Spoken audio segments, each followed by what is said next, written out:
Welcome to the Podunk Polymath, a podcast dedicated to the sentiments of a secular, sarcastic, screwed up Southern SJW and skeptic. I'm your host, Chris. Come on in. This is episode 61 of the Podunk Polymath podcast. And this is a Skepticon 10 recap show. Yay! Okay. So I went to Skepticon 10 this weekend in Springfield, Missouri. And I gotta tell you, Missouri is an interesting state. But anyway, I'll get into that. So I met up with Louis Mendez and William Ferguson, both who have been on the show, and picked them up in St. Louis, out of Nashville, which is a bit out of the way to Springfield, but hey, it was worth it. So I got them, went down to Skepticon, Springfield's Oasis Convention Center down there. I stayed at the Motel 6 because I'm cheap like that. It was right across the street. And I wasn't going to pay that kind of rate. But anyway, so we get down there and check in, register, all that stuff. Actually, I got there Thursday night. And then I went in the morning. And actually, Miss Mandisa's opening speech, which I didn't even know it was going to be her. So she was one of the many people I got to meet again. So it was good to see her again. But anyway, so went down there. I finally got to there about 10. I wanted to see Monette Richards give a talk on organizing a lobby. If you wanted to lobby your local legislators to do stuff and what to do and, you know, how to arrange that and all that kind of good stuff. And then I watched that one, and then there was one after that with Jessica Xiao. Of course, she's been on the show. I saw her at ReasonCon. And Monette and Stephanie Zvan, who I also got to meet, who was also in the show. So, they gave a speech on imposter syndrome, which was really good and really timely because I've suffered from that myself, and I know many people in the movement have suffered it. So it was a good talk. There were some exercises, which I'm generally like, ugh, it feels too much like school. But in this instance, I think it was actually helpful. And there was a worksheet, and I wish I had. It came from a previous organization that no longer exists, and I have to find from them where they got it. But anyway, it was like, basically it told what imposter syndrome is, and there was some exercises like, there's a list of words, and pick the words you think describe you the best, and giving out compliments on Post-it notes to each person in your group, and reading compliments to them and all that kind of good stuff. So it was good. I had some fun with that. Of course, after that was lunch, and I forgot where I went. I think it was Culver's. The area was a whole different. Let me tell you something. Just a little aside. Driving to Skepticon through Missouri and back, man, there is a lot of Jesus poster billboards, more than I've seen in Tennessee. Abortion stuff. There was one on Ronald Reagan. I also had a Ronald Reagan quote. There was one that said "Love it or leave it, love it or get out," or some shit like that. So I saw a lot of billboards in that area that I don't see that many in Tennessee, so it was really interesting. But Missouri's kind of more of a Midwest redneck than a Southern redneck, so it's a little different, I guess. And the towns look like something out of, I went through Illinois to see my old school or whatever, but I went through Illinois and that looked like a bunch of fucking shit from John Cougar Mellencamp songs or some shit like that, little pink houses and all that kind of good stuff. But anyway, I'm getting completely off track.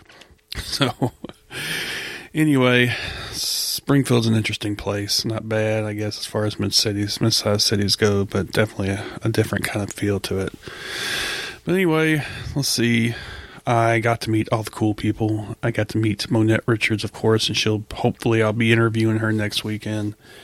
Stephanie, of course, I got to meet and talk to, and I didn't get to catch her workshop because I had to leave, and it was on Sunday afternoon. So I got to meet several people I already knew, and as well as people I had met yet. So I got to meet again, of course, Mandisa I told y'all about. Monette, Stephanie, I got to meet for the first time. Jessica Xiao, of course, I'd met already. I got to meet her, and she did a speech, a talk about her kind of ideas on dealing with people on the internet and stuff like that, and kind of it was kind of her story, I guess, her writing and where she came from and all that kind of good stuff.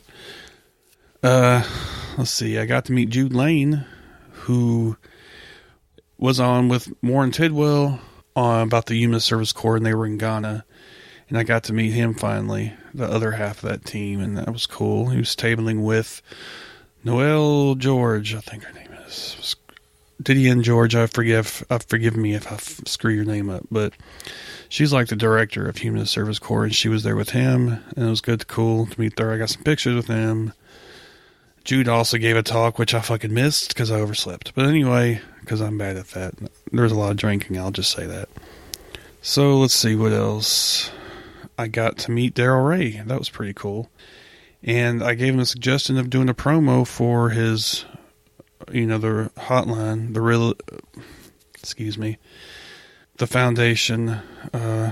Good God, why am I having such a hard time? Religious, God damn. Freedom from Religion. No, that's FFRF. The one with Daryl Ray does with Shannon Ebo, I had on talking about helping people out of religion or whatever. Freedom from... No, that's not it. Why am I having such a problem here? I'll put the link up, but for some reason it's slipping my mind what the name of it is, probably because I'm still recovering a bit from my travels. So, sorry about that. Recovering from Religion. Sorry. Recovering from Religion Foundation, of course. They do a hotline, and for people who are trying to get out of religion now, people who are suicidal, I'll sometimes call them there. And he was demonstrating the chat hotline they now have. So you can text in instead of having to call or whatever. So that was kind of neat because there's a lot of those youngins nowadays like to text rather than talk, and it's easier. And I can attest to that. I hate talking to people. I'd rather text. So they were demonstrating that, and I told him that he should do a promo for podcasts to do that. If we could play him on our podcast. And he's like, "That's a good idea." I was like, "I know it is because I came up with it." No, I'm just kidding. So I said he should get with Shan Nebo about it, and maybe there's something will come out of that. But anyway, it was cool to meet him. Monette was also tabling for the Women's Works thing that she's doing, so that was cool. Oh, there was a Black Lives Matter table, and I'm hoping to get an interview with somebody from there, so that'd be cool. I didn't get to do any other workshops other than the ones I'd already previously mentioned, mostly because I was too busy wandering around and doing stuff and sleeping because I drank too much as usual, and I was overslept, and I was always tired. But I did not mention that I was on a podcaster panel Friday night with Maddie Love and Marissa McCool. And that was interesting. It was about diversity basically it was diversity in the people you have on your shows. Obviously, it wasn't about diversity of podcasters themselves because we're all white. So, not too much diversity there. But anyway, I let them talk mostly because I'm the white dude. So, we hear from me plenty. But I made some input, had some input. But you can go listen to the video when it comes out. I'll post it or whatever. But it was fun. I had enjoyed it. It was a last minute thing because apparently Alex Jules was supposed to be there, which kind of pissed me off because I wanted to meet him. But oh well, I'll catch up on one day. But yeah, I enjoyed being up there. I snuck some beer up there in coffee cups, so that made it a little more bearable. But anyway, you can go check out the show or the video when it comes out. I'll share the link or whatever. And they live stream the entire thing, I guess. So that was kind of neat. So, and like I said, there's other talks. Basically, the ones I saw were Jessica, the people I knew, Jessica, Mandisa. I'm just drawing a blank here. There was Leanne Lord was up. I didn't get to see all of them because I can only take so much of that before it's not nothing against them. I just get kind of antsy or whatever. And plus all that stuff's going to end up on YouTube anyway. So if I wanted to watch it later, I could. A lot of these things for me are kind of networking, I guess, and getting to meet people. I like that part more than anything else, I guess. But As far as tables go, there was also Springfield Skeptics. I think I got all the tables. Oh, American Atheist was there. Somebody, Japanese culture was there. Had some interesting Japanese wares. Of course, they were selling stuff, selling t-shirts and mugs and all kinds of neat stuff. You know, swag from Skepticon 10. I got one of those water bottle thingies for being there and a little dinosaur. So that was neat. I should have gotten a t-shirt, but I didn't because I'm cheap. There was Skeptiprom, of course, on Saturday night, which was interesting. Not everybody, I didn't, but people dressed up. It was like a little prom, and Marissa was all decked out in some purple awesomeness, and there's other people there that were like dressed up. So that was fun. I took a picture with a dinosaur, a hat, and like a boa. Because they had it set up like, you know, proms, they have like the little thing where you can take the picture with your prom date or whatever. Except it was just me being silly as usual. So, got a lot of good pictures. Of course, other than Skeptiprom, I drank anyway and hanging out with Louie and William. And one night it was Louie, William, me, Jessica, and Noelle ended up showing up to the room. So that was kind of neat. And then we did the Skeptiprom thing, we ended up hanging out with Jude most of the night, so that was fun. And of course, Louie and William were there too. So, I mean, a lot of that was just fun getting to hang out with people. I got to meet people I like and admire, like Stephanie, like I said already. Monette was cool. Oh, I got to meet Debbie Goddard. She's super awesome, an organizer. Of course, Mandisa again. Just a lot of cool people there, and a lot of social justice stuff going on, stuff I like, you know, not super all atheist shit all the time, like actually doing stuff like secular humanism stuff I'm more into. So yeah, it was fun. The trip was more interesting because the billboards are interesting. I saw a dead deer on the back of a car, so that was fun. A lot of hunting around there. Don't take their guns away, I guess. I think I got some dirty looks, which is fun. It was an interesting culture look there, looking at the culture. I got to eat at the Bob Evans. That was super white. It was like the whitest place ever. Like all the white people go there. The food wasn't bad. It wasn't super awesome, but it wasn't too bad. Got to Culver's. Went to Mellow Mushroom in St. Louis because I was hungry, wanted pizza. I couldn't find anywhere, and I was getting irritated. So I finally just said, fuck it. Let's just find a chain somewhere I know I like. So yeah, finally we left, got to meet up with take Louie and William back to the airport and ended up coming back. It took forever. You know how those things go, and I was tired, and I get emotionally drained over stuff like this. So it like takes me 2 days to fucking recover or whatever. So other than that, it was super fun. I enjoyed everybody. I wanted to thank Stephanie for putting me up on the stage like that. I want to thank everybody who hung out with me and talked to me and put up with my bullshit. And I want to thank William and Louie for coming down with me. That was super cool. And just all the people that were there, and it was very welcoming atmosphere. Oh, I didn't mention the gender neutral bathrooms they had set up. That was super awesome, I thought. And then it's the first time I've ever been to a women's bathroom, which was so clean and had all stalls and no urinals. And the men's bathroom had the urinals covered up, which I guess just in case somebody snuck in there and started pissing in there, and you know, once some chick seen you piss or whatever, or femme presenting person. But anyway, yeah, there was a lot of cool about it, and the venue was pretty cool. So I'm glad I went. I'm glad I got to meet so many people, and I hope they're going to do it next year. They said St. Louis. They're going to move to St. Louis, so that should be interesting. It's closer for sure. St. Louis is kind of shithole, but at the same time, like I said, it's closer, so hopefully it'll be interesting. And I'll look forward to seeing everybody else there when it happens again. So, all right. So for the palaver, I have like different interviews. Interviewed Jessica Xiao, Stephanie Zvan, Monette Richards, Heina Dadabhoy, who I also saw there, and I forgot to mention.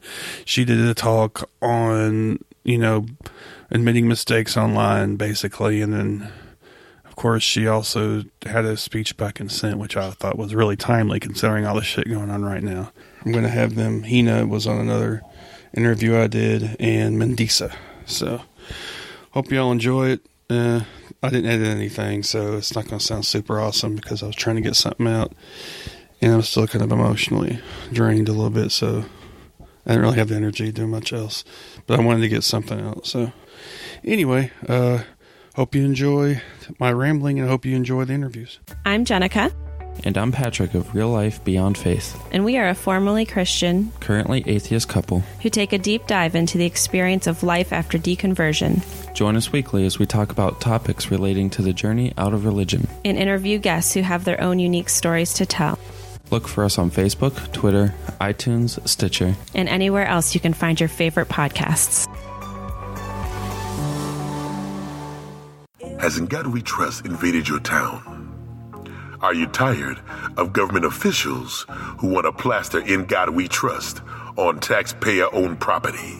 Are you afraid because your local sheriff placed an In God We Trust decal on the patrol cars? We are here to help. The Original Motto Project is for those who feel the separation of church and state is an important issue and should be honored regardless of your belief or lack thereof. Theists, non-theists, and all free thinkers are welcome. We need your support to show politicians that diversity exists within our nation, and their promotion of a monotheistic religion and push for theocracy will not be tolerated. Stand up and be heard. Join us at originalmotto.us. I'm here with Jessica Xiao. Hi. She came and did a workshop about Imposter syndrome, which is interesting considering the fact I posted about that not too long ago. What did you post? About the thing where it was about activism or whatever, and like me trying to be better about pronouns, doing the podcast and having people on that are diverse and all that, and I felt like I was all a fake and I was just making it all up and all that shit. Did you feel performative? I think that's, I think it was the main thing, and I got a lot of feedback on that. I really wasn't looking for people to kiss my ass necessarily. I was just trying to get a read to see if that was something that more people felt that were in the same position. Right, you're just trying to understand the public perception of who you are and what you do. Well, not just that, just get other people who are in a similar position to see if they get that kind of feeling. That kind of feeling, yeah. And it seems to be something that a lot of people struggle with. And that's why I was interested in your class. Mm-hmm. Yeah, so we did a workshop. It was for the secular women track. So it was Monette Richards, me and Stephanie Zvan who hosted it, and we had a pretty nice turnout. So we talked a little bit about imposter syndrome and how it affects people, and how our internal self-talk affects that, and how the way what society tells us can affect that as well. So the little microaggressions we get on a day-to-day basis can kind of tell us how we should see ourselves, right? So I mentioned that, for example, one that I get often is, "Oh, you're so young."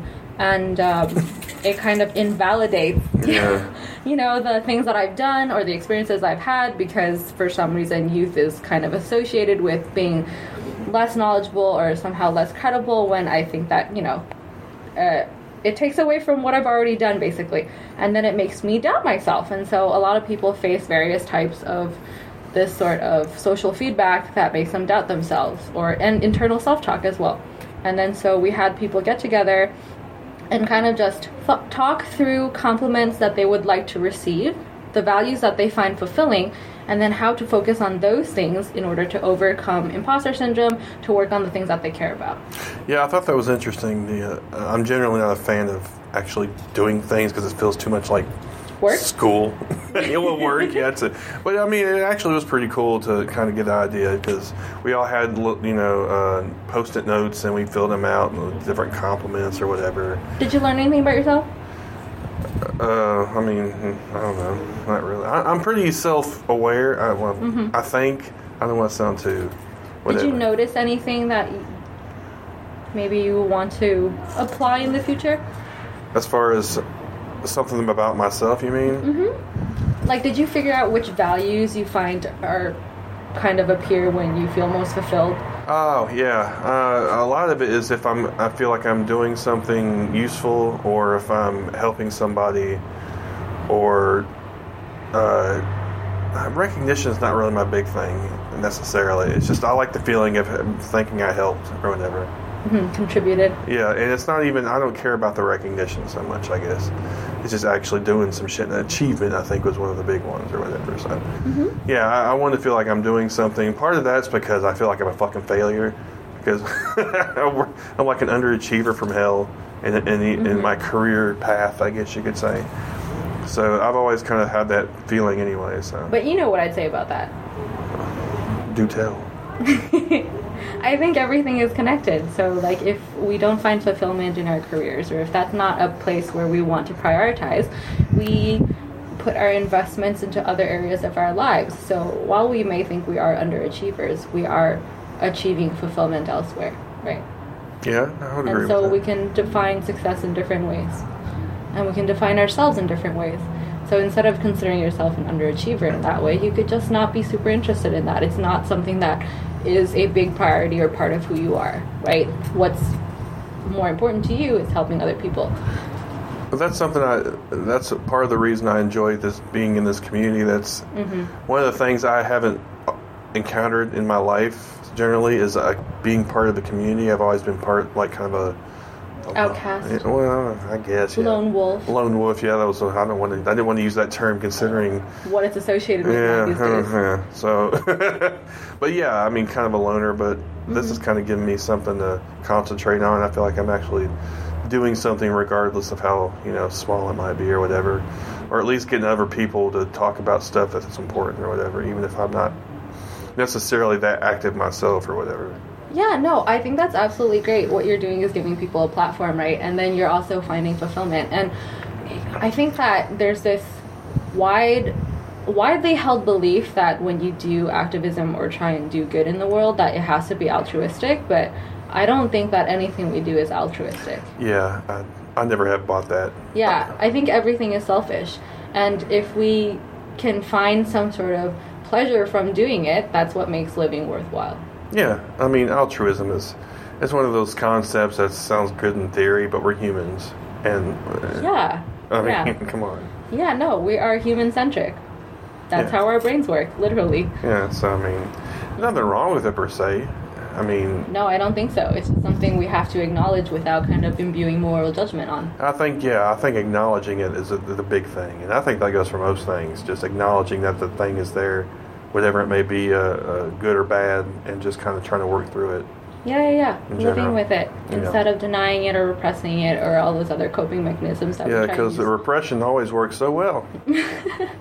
No, not really. Okay, so Jessica, you also gave a speech on the main stage. I did. It was kind of similar to the topics we're talking about now, which is that we should not deny our emotions when we're having conversations about social justice or conversations in general, because we tend to invalidate or place emotions as lower than logic and reasoning and rationality, but everything human is based in emotion, right? The fact that we even have motivations, that we want to have discussions about things, that we have values, all of these things are based in having emotions. And so instead of trying to repress them or deny that they exist, we need to acknowledge them and work through them.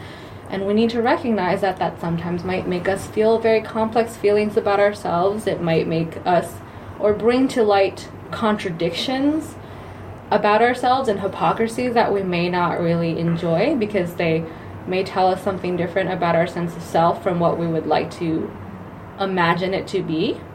But bring them, kind of just accepting them or, holding space for them and holding awareness from them helps us to hold ourselves more accountable to being the person we want to be. Yeah, I liked your story, and I liked how you admitted that you kind of had a privilege before that you didn't realize you had, as far as...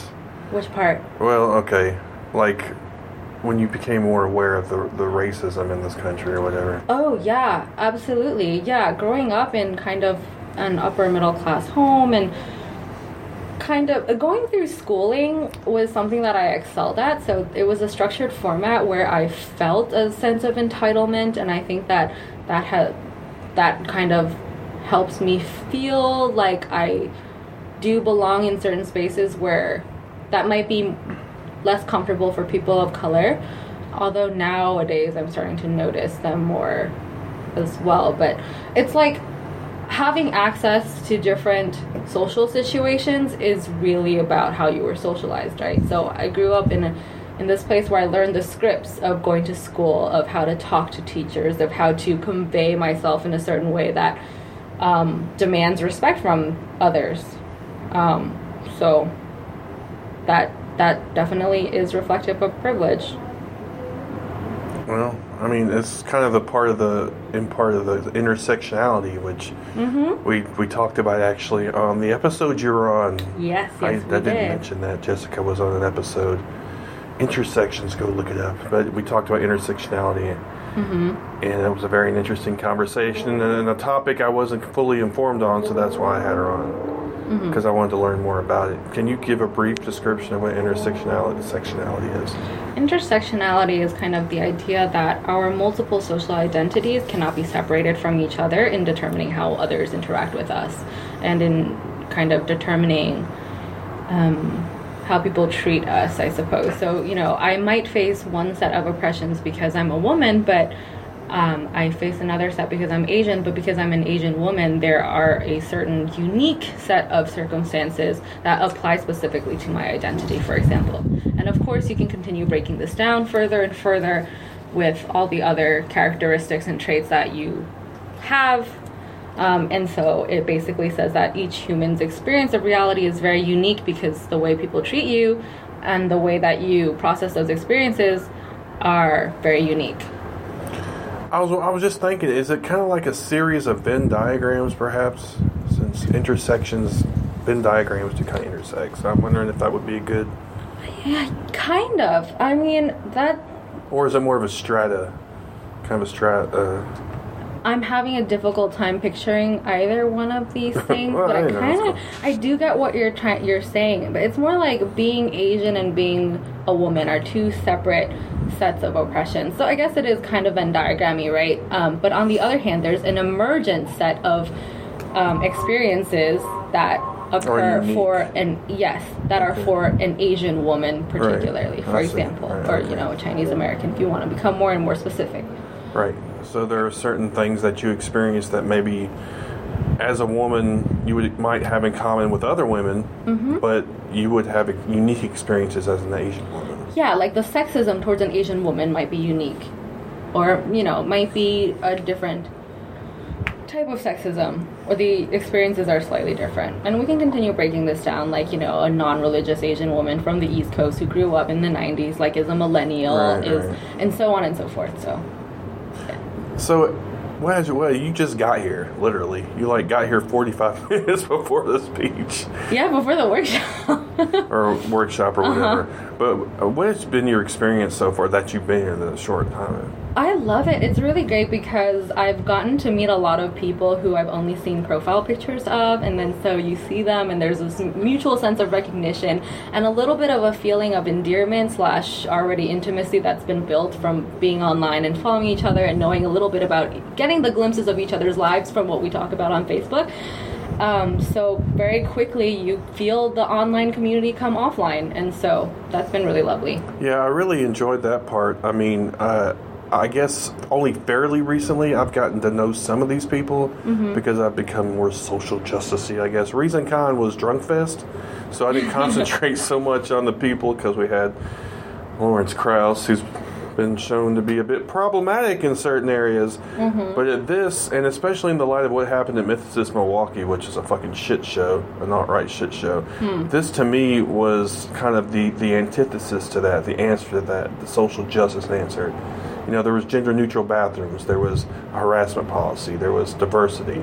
So all of these things, I think, are kind of an answer to this kind of this rightward shift in certain atheist circles. I certainly feel that there are people who do not feel necessarily that they have a home in the atheist movement, mainstream, except for when they're in spaces like these. So. Yeah, and that's why I enjoyed being at this one more than, Don't say things on air you'll regret. No. I mean, I only say that. I mean, it's a different set of experiences because ReasonCon was more about. That's more of a podcast-centric community. So that's people I know from the podcast, maybe fans and stuff. Yeah, that was hard for me because I didn't know anyone. Right. So that wasn't your kind of your milieu necessary, but this is more kind of you shine kind of more at this kind of thing, I think. I don't know about shining, but... Well, yeah, okay, I'm telling you. But thank you. So, I thought you did very well at the workshop. Thank you. And your speech, I thought, was very informative. I loved your slides. I loved your story. I loved seeing the little baby pictures of Jessica. I know, it was adorable. Oh, well, apparently, you're okay. I knew that would be a winner slide. So, yeah, I enjoyed your speech, and unfortunately, they let me on stage just, I think, not too long after that, so that was great from the pieces that I heard of it. Yeah, I mean, it was all right. I mean... You're very self-deprecating. This is all part of the imposter syndrome. Yeah, exactly. So, I mean, I understand that, and it's something I try to work on intermittently, but it's kind of one of those things where you get so used to being a certain way, especially when you're older, I guess. If you're a certain way for so long, then it's hard to kind of break out of that mold. Yeah, I've been trying to break out of those types of habits. Like, I'm not going to apologize for my speech. I'm not going to apologize for my workshop. Or, I'm just going to own the content that I brought to Skepticon this year. Yeah, I mean, in the imposter syndrome class, you even pointed out examples of your own issues with them having the imposter syndrome. So I thought that was good that you related it that way. I think it gives it more of a personal touch and lets people understand that, it affects everyone. Right, yeah. And so I appreciated that, and I appreciate the speech you gave as well for going on stage, because the baby pictures, I can't get past the baby pictures, Jessica. I didn't even hear the rest. I didn't know what the fuck you talked about half the time. Yeah, that's what they were there for. It was just a distraction. No, but... All right, Jessica, well, I appreciate you coming and talking to me. It's cold as fuck outside. It is, but thankfully I have this Cabernet Sauvignon in my hands. Cabernet Sauvignon. Oui. Okay. Well, thanks for coming on, and thank you for coming to Skepticon. Oh, my pleasure. Oh, my gosh, I need to thank Skepticon for having me, honestly. I'm very, very happy I was able to be here and invited to be here. I'm really grateful. Yeah, it's pretty awesome. All right, Jessica, take care of yourself. Thanks, bye.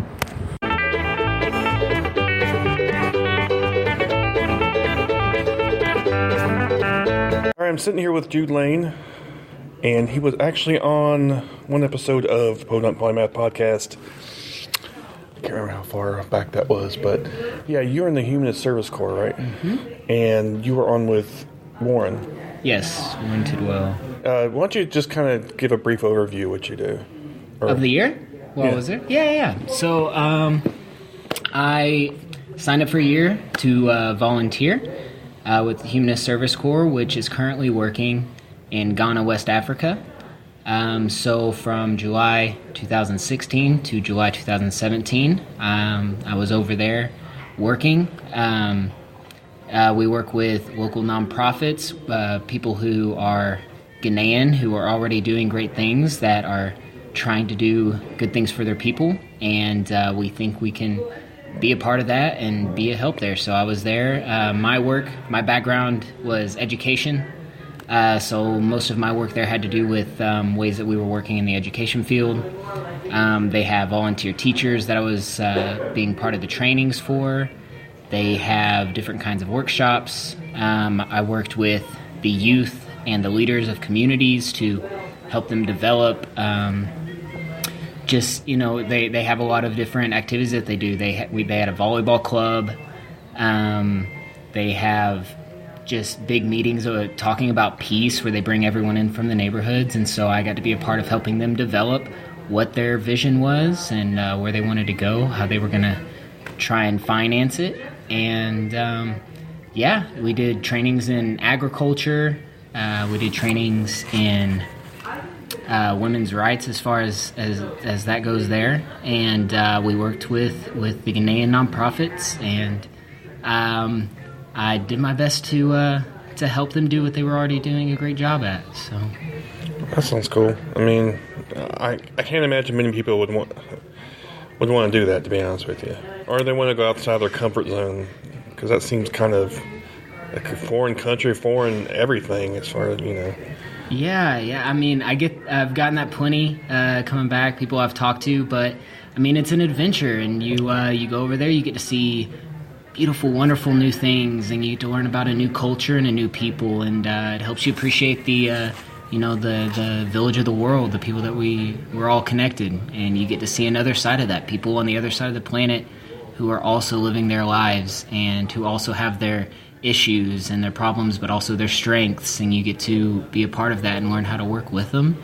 And you hopefully you hope that they are learning a little bit from you too, and you get to build a relationship in a new way. So it's cool. Yeah, I admire what you and Warren do and people in the Humanist Service Corps, which we probably should. Humanist Service Corps in general, is this like only one of the things they do, or? Well, Humanist Service Corps is a branch off of Foundation Beyond Belief. And so Foundation Beyond Belief does a lot of different kinds of work. They do recovery work for places that have disasters. And they actually fund a lot of different nonprofits doing a lot of different things around the world. And so Humanist Service Corps became a branch of that where they decided to physically send people out of country to do work. You knew it was going to be long-term. And they're trying to build a new way to do such service, to be able to do international service. And so it's a branch of that. And as that, that's the one thing Humanist Service Corps does as a branch. So they go like around the world. Well, it's very new. This okay. Right now they're in their fourth year. Okay. Their third year. I was their second year. Well, yeah, second year of ever having an actual volunteer team. We had a year before called Pathfinders, where they were trying to find a community that would accept us and needed our help. So including that year, this is only the fourth year of Humanist Service Corps even existing, of even being a vision of going anywhere. And so at the moment they are only working in northern region of Ghana, with the hopes that we maybe go to a different country. Maybe there's places even within the U.S. that need this kind of year-long volunteer time. There's places that need help. And we're trying to figure that out as we build, as we grow, as people hear about the great work we're doing. Hopefully we get to make it bigger and better. Well, I know for a fact that Alabama and the Deep South, and I've heard cases of them seeing malnutrition, like stuff that they haven't seen or only have seen in like third world countries. Yeah. There's lots of poverty, just our neighbors, our friends, not that far away. And for myself, I don't think it's adequately addressed by, frankly, their governments, especially the state government. They don't seem too keen on helping the extra poor, the super poor, I guess. It's horrible. So now that you're back in the States, what are you doing now? I now live in Kansas City. I moved up there. I got a job working with adults with mental disabilities. So we are part of taking care of their livelihood here. They learn job training. They do their best to be independent, and I help facilitate them in their lives and get to be a part of their lives as well. Wow. I mean, just stop. Where's your flaws, man? I'm telling you.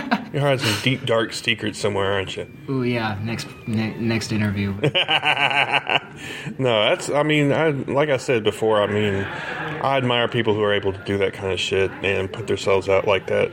And I think it's people like you who, like, you say you like adventures, just doing different things, and you combine that with helping people. Because some people are adventurous, but they're assholes. And so, they want to do things that are selfish and greedy, like certain businessmen who happen to be president of the United States.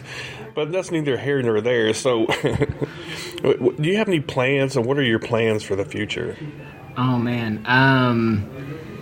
Definitely still working that one out. I have plenty of ideas. I've thought about going back to school. I have a bachelor's degree, but I've thought about going back and doing something more there. The place where I'm working, I'm learning to really enjoy that, the potential there of helping those people with mental disabilities and helping them with their lives. I'm learning to really like it. But any exact plans? No, I don't have a whole lot right now. Well, you're a youngin' though. Yeah, you're like 20-something. 25. Lord have mercy. Yeah, damn. Yeah, I don't even remember. You're doing this shit. I was out getting drunk all the time. I think that's what I was doing about 25. So, yeah, the fact that you're, at this point already, is pretty impressive. I think. Thank you. So. You and Warren worked together, or were you together in Ghana, and now you're kind of... Yeah, we were the same volunteer team. So the way that it kind of works is that you sign up for that year with a team. Okay. So every volunteer signs up. They show up July 1 year, in July the next year. And so now there's like a whole new group of about 6 people who have this next year's team. And so he and I were on the same team. We were on a team with 7 in total, half Ghanaian, half from the United States. And so we all had different skill sets, different desires, different visions of what we saw being our best help in the communities. And so like we had a farmer who was he knew a lot of agriculture, and that's a big thing there, so that's what he did. He was Ghanaian, and then one of the other Ghanaians was very passionate about women's rights, and about especially the accused witch camps that are there. And so that was really why he joined, why he was doing what he was doing. And Warren worked with him more directly. They kind of had a tag team thing where they were doing a lot of good work together, helping those women find new housing, helping with sensitization in the communities, and just helping with general women's rights issues surrounding that. And then I had more the education side of things. So we all have our different strengths, and we build a team off of those strengths. And we have coordinators there who are helping us decide where to go. And with all that together, we do our best to move the way we're going. So like this year, they're moving in a different direction. They're different people, and so what's their vision, what's their passions. Those are different, so they're doing slightly different work, similar ideas. A lot of it's women's rights and like education, but with their own personality into it. So I saw Warren at Kentucky Free Thought, I think it was the last time, and he's tabling for you guys. And I see you here in Springfield at Skepticon. I guess I should have mentioned that before.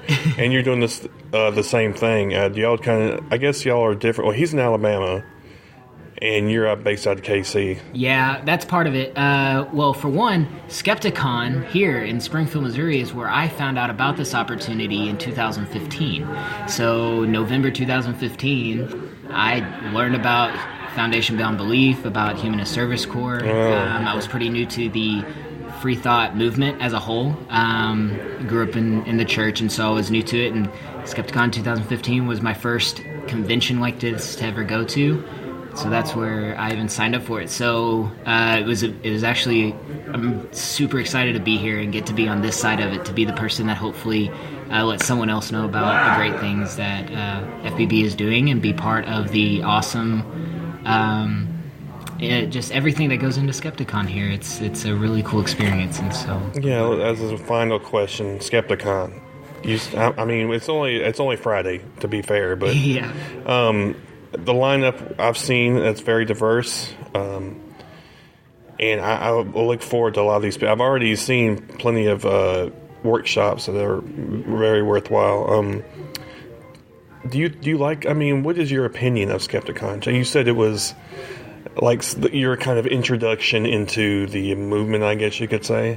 Yeah, well,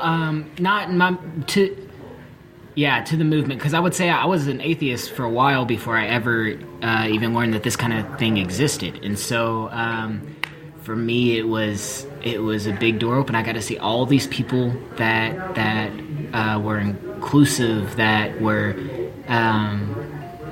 just they were who they were, and they were here to learn about science, about philosophy, free thought, everything that goes into it. And the people who run Skepticon are incredibly thoughtful about making sure everything's inclusive. So like the gender neutral bathrooms, and one big thing that was big for me last year is they have like this box of fidget things. And I had a lot of anxiety because of it being my first time doing something like this, and not a lot of friends knowing. So like if I showed up and I passed a friend, like like there was a lot of nerves going on, and so they had like this little box of things you could like grab and mess with. Like I feel like they think of a lot of stuff that I would have never thought about, to make sure that everyone feels accepted here, everyone feels part of something. And I love it here. I love the speakers and everything we get to be a part of. And you're giving a presentation, is that right? Yes, I give one tomorrow at 10 a.m. I have a workshop about the Humanist Service Corps and more specifics on the work. You're making me get up early for me. I'm going to have to get my hangover over with right now. Well, Jude, I appreciate you coming on talking to me.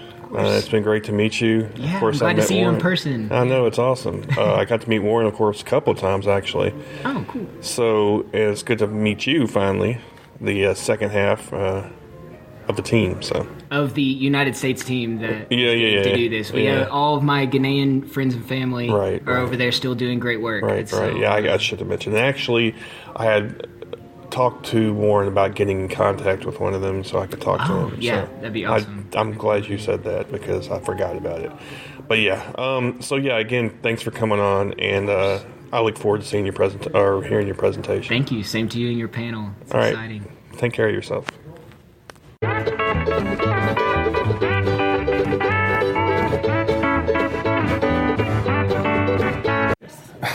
So I'm here with Heina Dadabhoy. Of course, I met Heina actually when I was in California not too long ago. And that was fun hanging out with you there. And you met my kittens. And you had all the kittens. Yes. The kittens. Beautiful, beautiful kittens. Yes. I wanted to stay just for the kittens.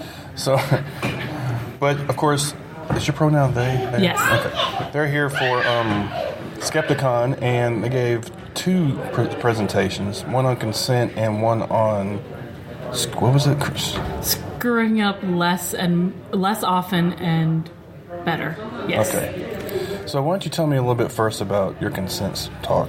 Well, it's one of those things that I've been to a lot of workshops on, and I've read a lot of books on, and stuff like that. So it's sort of like a presentation of really the aggregation of my knowledge that I've gained from other people as well as my own experiences. And it was really a 201 workshop because literally no one there would ever say something like no means yes or something like that. It was really on another level. It's like, okay, we all agree that consent is important, that we shouldn't be doing things to people that they don't want done to them. But it was talking about the nuances of communication there, because it can be difficult to have communication that doesn't, sometimes your wires get crossed, and there are social issues and there are other issues that affect communication, and that applies especially in emotionally charged, fraught, and often hormonal situations like sexual ones. Yeah. So I liked it. First of all, I like that you were all technologically, cool with the Google Slides, and you could write in your little comments. Yeah, I actually discovered that Google Slides has that functionality where people can leave anonymous comments that the presenter can see. And I didn't take advantage of this, but if I had really wanted to, could have presented what they had said. Like I could click present and it would have shown up on the screen. This is my first time using the technology, so I wasn't really in the mode to do it. Right. But I think in future I will do that more instead of necessarily always reading out the question. I could show it. Yeah. But it was really helpful, and I left the anonymous ability on because I wanted people to feel comfortable saying comments or asking questions, even if they didn't feel comfortable being the center of attention in the room. And actually that's another it almost like ties into the consent and communication thing, because not everybody wants to be really active in the center of attention, and not everybody's comfortable like speaking up in that way. So you want to give people space to communicate in a way that's comfortable for them. Yeah, so like you said, kind of ties in with the next speech you had or whatever. Screwing up less often and better. Yes. Yeah. So what was that one? Well, I'm a veteran of a lot of different atheist groups, blogs, organizations, planning committees, non-atheist ones too. Through Cat Rescue, back when I was religious, I was involved with planning Islamic events. This stuff is old hat to me. I've been doing it since I was really little. And I've watched the seeds of what I knew was going to be some kind of explosion or problem develop and then come to fruition, and then watching the fallout from that. And I've seen people do things better, I've seen people do things worse. No one's perfect, but I wanted to sort of offer some insight and some examples into ways of doing it that are slightly better. So the idea is that when you do mess up, because everyone does sometimes, what's the best way to handle it, or the best, most thoughtful approach? And also, how can you sort of be proactive in taking some steps towards messing up less? Yeah, it's funny you should mention that because I had Stephanie Zvan a couple weeks ago, and she was she said she had given workshops in the past about something like owning up to your mistakes. Yes. So I thought that was really informative and kind of. I only got there in the middle of it, but you had some good stories, I thought. Yeah, I used a couple of different examples. I'm actually probably going to write it up and put on my blog and share my slides and everything, because people seem interested in the topic. And so you could probably look it over, or anyone could look it over. But yeah, one of the examples I really liked using was Cat Stevens, who's now known as Yusuf Islam, and the Salman Rushdie thing. Because in the 70s, when Salman Rushdie published the Satanic Verses and the whole world was in an uproar, people decided to ask Yusuf Islam, who was a brand new convert to Islam, for his opinion. And granted, I mean, it was clearly like a bad move on the part to ask some like new convert to a religion what his views are. But the guy, now it's like, 30 to 40 years later, he's still doubling down on it. He's still like, oh, the media made it a problem, and the book was the problem, and I never said the thing that I said, instead of saying, yes, I said that, I messed up, sorry. Like, the whole controversy would have gone away decades ago if he had done that. But he wouldn't. Of course he wouldn't. Yeah. People don't like to admit that they said something wrong. They want to make it everyone else's problem instead of their problem. Yeah, and to be honest with you, this is kind of relevant right now, what's going on. There's been a lot of, I'm not even going to say accusations, I'm going to say that probably happened, of all the sexual harassment going on and inappropriate behavior, or whatever the hell you want to call it. Downright just rape sometimes to me. But people just don't want to own up to shit. And I don't want to give anybody any cookies, but even if you can, I guess, admit it, I'm not going to give a white guy cookies for saying he did some shit. But yeah, and on top of that, often, even Louis C.K.'s statement, I read it because I'm a huge fan of his comedy. Right, yeah. And it breaks my heart. I mean, he always came off as creepy to me because there was that one episode of this show where he's talking about masturbating to, the Christian young lady. And that episode kind of squicked me out. I don't know. It felt very salacious in a way that I didn't like. And then I heard actually before it exploded recently that he'd been accused of this by other people in the comedy community, because I know comedians. Yeah, apparently it's been going around for years. Yeah, and now it's finally super public. And in his apology, he said, "Oh, I asked them, and then I did it, and I thought I had consent." And it ties into both of these things, screwing up and also consent. Right. But he never brings up the fact that he asked them if he could masturbate in front of them, but they never, in most of the cases, they didn't say yes. They just didn't say no. And somehow he thought that was a go-ahead. Yeah, that's not affirmative consent. No, it's not, You don't just do something because no one's putting paths of resistance in your way. Yeah, that's ridiculous. I mean, especially if they're not in a position to really give consent, or they're afraid to, or... Yeah, you want to stay away from that. You want to sort of make sure that people actually want to do this thing that you want to do, especially if it's an oddly specific fetish, like masturbating in front of them while fully clothed, Yeah, that's kind of strange. Yeah. Well, I mean, some people like that, and they're people who certain kinks need to be shamed. No, because some people like him, they get off on the humiliation of it. They get off on how out of the blue it is. It's like the people who, wear raincoats and flash people, or men who send out unsolicited dick pics. Oh, Lord. They aren't necessarily looking to get laid. Sometimes they're looking for that shock and revulsion. They like the idea that someone suddenly sees genitalia and is grossed out. It's super unhealthy, and there are better ways of expressing it. There are ways to role play, but part of it is society so anti-kink and anti-sex that it's hard for people to find healthy ways of expressing what might be a distasteful fetish. It goes, it's really gross. Yeah, that whole thing it's disappointing in so many ways, but it's also totally unsurprising. Yeah, it seems like when you give people power, they use it to get what they want. Funny how that works. And regardless of what stands in the way. Yeah. And, that's something that I think even as a quasi-public figure, I mean, I'm not famous. It's not like people just come up to me on the street or something. But in situations like Skepticon, I try to be mindful of it. That, someone might feel that because I'm a speaker and I have the badge and I hang out with the organizers, that I have some kind of special authority, and they might feel uncomfortable saying no to me, not necessarily sexually, but like even in other ways, even in like hanging out with them or inviting other people to hang out. Like, it's all about being thoughtful and being aware of how people might perceive you, even if you yourself don't see yourself that way. Because I don't see myself as some kind of powerful figure, but someone might see me that way. And I want to be sort of conscientious about that and careful about that, because, you know, I'm in the other position all the time. Right, yeah. I think you're definitely right. That's important. I don't want to excuse anybody, but I think as further up you go, the easier it is to live in a bubble. Yeah. A lot of times. But and you have to go out of your way sometimes. And it definitely doesn't excuse it. What it does is indict more people than just the person who did it.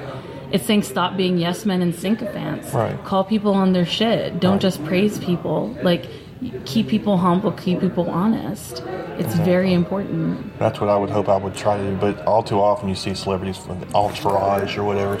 Yeah, they have their yes people, which is tell them. Yeah. And, you know, that's why I think it's important, and I brought this up in my screwing up workshop. I said fuck up a lot in it too. Yeah, that was funny. It doesn't matter, but well, you should really have people that you know will be honest with you, but also kind with you. Like, you should have, I think, a set of at least 5 to 10 people where you say their opinion is something I will listen to no matter how emotionally charged of the situation is. They may not always be right, but they can provide you with a perspective. And it should be someone you trust and respect. And you can say, hey, and often you need, I think, more than 1 or 2 people, because you need people who might be removed from the situation you're talking about. So I have people in the atheist movement who I talk to about work stuff, because they're removed enough from my work situation where they can give me a good perspective. And then I have friends who are out of this whole movement who I talk to give me fresh perspective. Heck, my sister, I talk to her about movement stuff because she's a much more mainstream person than me. So I like to get a read on like what people outside of all these like nerdy, geeky, atheisty circles would think of this stuff. You know, keep the perspective. I think that goes back to the idea that it's hard to take criticism sometimes, and that, but when you get it, you should try to get somebody that is kind about it. I get to an extent. I mean, you don't want them to be too kind, but you know, somebody you'll like you just said, won't get too pissed off about it. Like, hey, wait a minute, what? And then realize, okay, they're being honest about it.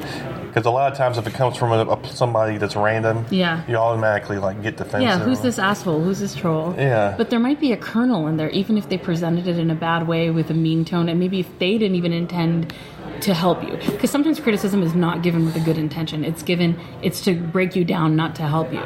But there still might be a kernel in there. Right. And so it's good to have someone to help you to think through it and figure out, you know, hey, there maybe is something in there that I can change on. The example that I gave of my own screwing up, the people who came after me were not well-intentioned people.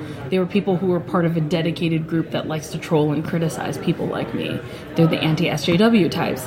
But they did have something good to say for the wrong reason, for something that I had said that I should have been more clear about and should not have phrased that way. And, you know, I did splash damage that they didn't point out because they wouldn't care about trans women. But I did... the thing that I had said was vaguely it was transmisogynistic in a lot of ways. And so, yeah, see, even now I'm doing the whole, well, it was vaguely, no, it perpetuated transmisogyny. But, you know, that's how I learned. What do you think about Skepticon in general? It's awesome. It's expensive to fly to for me. But, you're in Southern California. But I'm always happy to come here because, you know, it's always feels like home to me. Even since the first one, even though I didn't know that many people and I'd just barely gotten on the scene, like, people were really friendly, people were really thoughtful, people were, you know, careful to ask permission for all kinds of things, you know, and give me an out if I needed it and stuff like that. So yeah, I'm very struck how friendly this place is, how the gender neutral bathrooms, it was wow. I don't think I've ever been in the women's bathroom before. That's okay. I was like, wow. So there's no urinals here. And they covered up the urinals in the men's bathroom. Well, because you don't want people. I know, but it's just funny. I mean, so that, and then the harassment policy. Yeah, the thing that everyone thought would, you know, kill the vibe. Oh yeah, no, that's why recent because rally you have because the only way you can get laid is by harassing people. Oh yeah. That's why I never ever have sex Yeah. Ever. Yeah. Not once. Get in the elevator with somebody. Hey, would you like mine? Well, I'm sorry. That's a little... Oh my God, you did not just... That's way back. But you know what? Let's talk about that a little bit as far as... Because it ties into my consent workshop. Asking someone out in an enclosed space is a bad idea because they can't leave. Yeah. You really don't want to trap someone mentally, physically, emotionally by your request. And, you know, he had been at the bar beforehand, and he could have said something to her there. Or as they were walking towards the elevator or something. Like, don't go in an enclosed space and use that opportunity. And I understand wanting maybe privacy or something, but you can always pull someone aside. I mean, there are phones now. And I brought up this example in my consent workshop too, because I've been on a panel about consent at cons at Convergence, which is like a nerdy kind of con. And they talk about how at events or cons, or if you are in a group of friends or something, you can always pull someone aside, sort of put the ball in their court. You can say, hey, I'm interested in you, or I'm interested in hanging out with you more, getting to know you better. If you'd like to, I'll be at this place at this time at con, or you know how to reach me. And then you give them space. You go back to the group, or you move out of that space. That gives them time to think about it, and it also gives them the space so that if they reach out to you, you know for sure they want to hang out. But I think it's so counter to what people think is normal. Yeah. That they're just not, well, what are you talking about? Give them space. I thought I was supposed to keep persistence. Was right. You know, just follow them until wear them down. Wear them down, yeah. Ugh. But, you know, I mean, it is so counter to the norm. Of course it is. But at the same time, it's like, to me, as an awkward person, I'm like, I really want to make sure that someone actually wants to hang out with me and they're not feeling obligated. Oh, yeah, that's true. You know, it's reassuring in a way. It ensures. And, you know, I have people saying, oh, well, if I had done that, I wouldn't be with my current partner or whatever. And I'm like... Maybe you... I'm like, you know, sometimes bad methods lead to okay outcomes, but I'd rather use better methods to lead to those okay outcomes. Yeah, because you don't feel bad about it in the end. It's like, if you realize later on that you got together because of a questionable method, then maybe that becomes kind of a thing in your relationship that becomes a problem. Yeah, and then you look back and you're like, ugh, you know? Yeah. And, you know, that's like saying, you know, lots of good things come out of bad things, but that doesn't mean the bad thing was a cool thing to happen. I am only in this country because of lots of horrible circumstances in the past 100 years or so. And it's a good thing, and I have a good life and everything, and I'm glad I exist most of the time. Mental health joke. But at the same time, I'm not going to say, oh man, it was so great that India got partitioned and all these people died because it led to my existence. Or it's so great that the fascist revolution took place in Burma and that's how my dad's family ended up in America. Like, no. Yeah. And I mean, that's a more dramatic example, but it's the same thing. It's like, oh, if harassment led to someone being born and they're like, well, how dare you be against harassment? It's like, are you really that self-centered? Yeah, that's ridiculous. Yeah. All right. Was there anything you want to plug that you're doing currently? I would plug my blog, but it's sadly not been updated recently. But I will be updating it with stuff from my presentations here. So if you liked what I had to said or hate it and are going to read it anyway, I will be posting I mean, obviously I can't replicate my talk, but I will be doing like a write-up and posting my slides. Okay. And yeah, I think that should be good and informative. Is it heinous dealings, or are you trying to go with the pun, or see, that's why I'm confused. Okay, so it's heinous dealings because the word is pronounced heinous. A British person suggested it to me, and in England they pronounce it heinous. Okay. So I told him, I'm like, you're the reason why everyone's confused. And he's like, what do you mean? I'm like, in America we say heinous. He's like, no way. It's Alex Gabriel, by the way, who's also on The Orbit. Okay, but all right. He's kind of a troll, so it works. He knows it. Oh, well, I guess he's self-aware. That's something. Yeah, I know. All right. Well, I want everybody to go check it out because I really enjoyed the talk. I thought it was very timely. Yeah. So I'd say in about, like right now at Skepticon, so in the next week or so, I'll probably at least post one of the two. And then. Well, of course, when it comes out, I'll post it on the page or whatever. Great. So. Yeah. All right, Hannah. Well, thanks for coming on. It's a pleasure as always. All right. Take care. All right.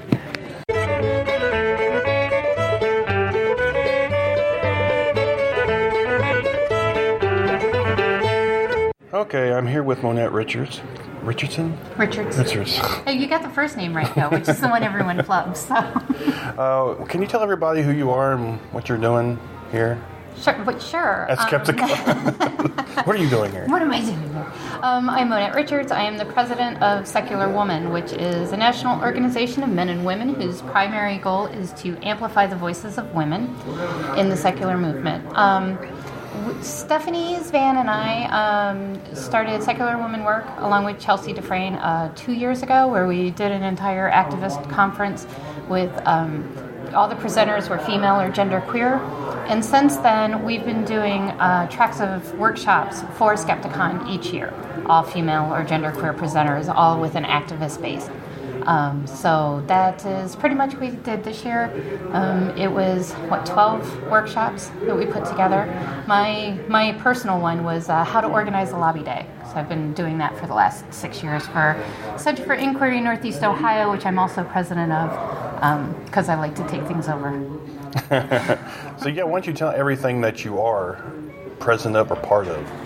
Okay, well, actually, those are the two big ones. Those two big ones. Yeah, Okay. Secular Woman and then Center for Inquiry Northeast Ohio. I'm president of each. The Secular Woman is a national organization. It's almost entirely online except for at conferences. Okay. Doing the workshops and the representation of women at the heads meetings with the other organizations. And Center for Inquiry is where I do the grassroots stuff. Okay. It's it's Northeast Ohio. We actually have meetings in person. We do activism. What's Northeast Ohio? I mean, as far as what cities, I can't remember. Akron and Cleveland, Okay, basically. Cleveland, Yeah, okay. the whole area. Maybe sometimes just a little bit of Youngstown. Okay. But, yeah. Because I'm not from around there, so I need that kind of Right. figure out where exactly you're talking about. Yeah, we're kind of spread out. So. Okay, I understand. The workshops you participated in, you were actually a couple that I saw. Yeah, I did the lobby day one, which is that's a particular favorite of mine. I'm very, very big about organizing and getting down into your state representative and senatives' faces and saying, no, we're atheists, we're skeptics, we're secular. This is, we want laws based on evidence, not dogma. Damn it, which can be a big problem with some of our state legislatures, right? And the other one was imposter syndrome, and I did that with Stephanie Zvan and Jessica Xiao. Right. And imposter syndrome especially affects women, but it's pretty prevalent, and it's the idea that you are an imposter, you don't belong where you are, and someone's about to figure that out at any moment. Yeah, I found that one to be, because I talked to Jessica last night actually. And She's pretty awesome. Yeah, she is. I met her at ReasonCon. Oh, okay. First time I met her. And I had her on the show a while back, so I know her, pretty well. But yeah, we talked about the imposter syndrome thing because I had actually posted something on my wall not too long ago about feeling, because I had heard of imposter syndrome. I was like, wait, that's kind of what I'm feeling right now. So I kind of threw it out there, and that's part of the reason I want to take part of your class, y'all's class or whatever. Well, did you get anything out of it? Do you feel like you have at least some tools now, especially with that last evaluation? One thing I'm pretty good at is being very self-aware and knowing when I screw up and know what's wrong with me. Yeah. That's an issue of mine I'm aware of, and I'm working on it. That's one of my phrases. Exactly. So, I mean, it's not... I know something's wrong, but I need to figure out how to cope with it. I think my coping skills are not necessarily terribly good. Right. I hear you. I'm a self-taught programmer.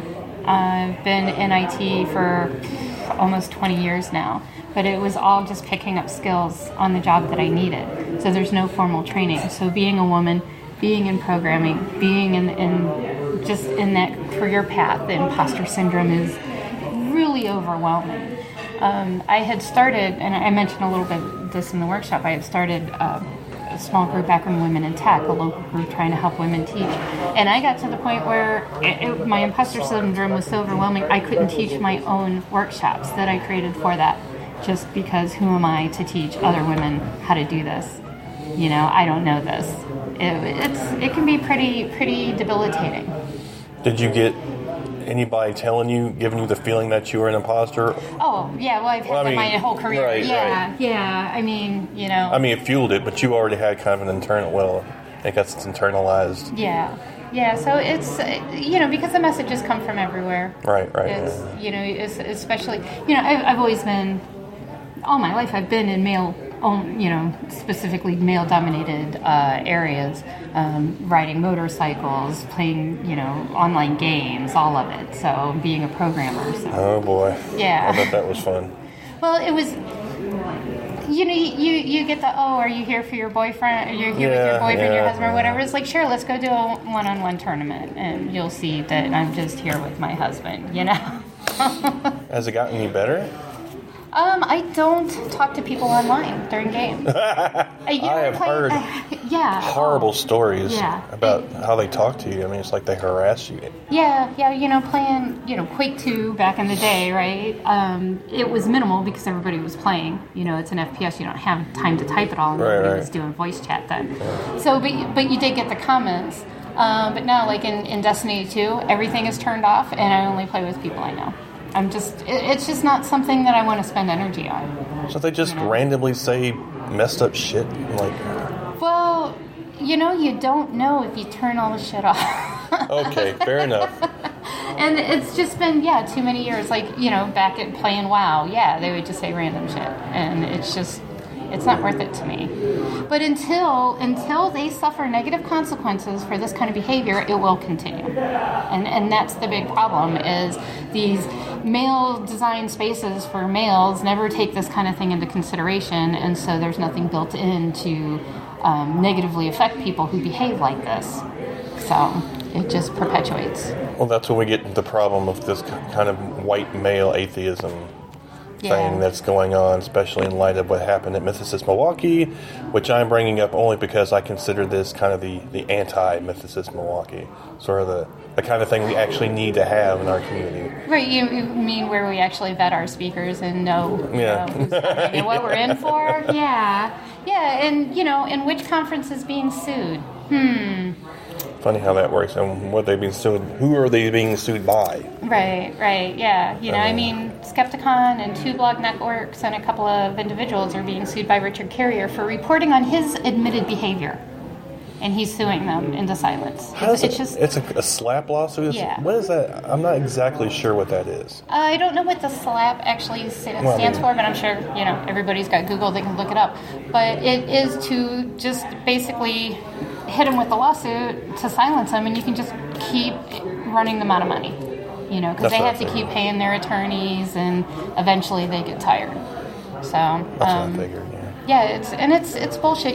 Especially in a movement where everybody's all like free speech. Well, except them bitches, they got to get sued into silence. Oh, don't even be starting the free speech. Oh, I know. Yeah, they love free speech until you say something about them. They're special snowflakes. Right, exactly. Then they want... Right. But, we're the ones with problem. But, Mythicist Milwaukee was a different kind of climax of a situation that has been ongoing. Oh, yeah. Before that, it was the slime putters that we had. It's just a constant... And if more people in the movement who have followers, who have positions, would put their foot down and just say this is unacceptable, the less we'd be into this now. Well, it seems like... big old fat told you so people. Or the Outrage Brigade or whatever. Oh, yeah, fear pimps. Oh, I like that one, fear pimps. Yeah, those of us in the cheap seats. The cheap seats, I've heard that one. Fear pimps is good, though. I like that. That's a good band name, actually, fear pimps. Anyway. So, I feel like I wanted to come to this because I didn't realize until fairly recently that I was going... Only because I was like, okay, that seems like far away. And then I realized it was like 6 hours. Yeah, which isn't bad. I'm like, that's a day drive. For me, because I went to ReasonCon, that was 8 hours. Right. In North Carolina. Yeah, it was 11 and a half for us. And it's going to be worse going home because we lose an hour with time change. But I stay in the same time zone. So. Where are you coming from? Ohio. I'm sorry. Yeah. No. Hey, it's a beautiful state. I'm in Tennessee. That's what they always... it's a beautiful state. It's just the people that suck, Yeah. Wherever you go, people suck. Yeah, generally. They just suck in a different flavor wherever, Regional.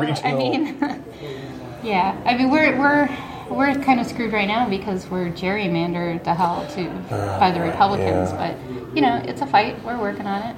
Yeah, I know Virginia just had a huge win back. Yeah, that's awesome. And I'm really hoping that that's just a sign of things to come. We didn't have any big people election this time. We had a couple of issues on there, but that was it. So We didn't get to see anything in Ohio, but it'll be interesting. I mean, because they have a supermajority. Yeah, Tennessee and they does can too. just do whatever they want, and it's horrible. Yeah, our Tennessee's elections are next year, and I'm not as... We're red. Yeah. So the only thing... Yeah. A Democrat is up for governor. I think he might get it. He's that'll former be- mayor of Nashville, so... That would be a nice switch. So, I mean, of course, there's a Southern Democrat, which, of course, isn't quite as... It's Democrat light, but it's Yeah. still not Republican. Right, You know, you know. so... Hopefully that, of course, I don't...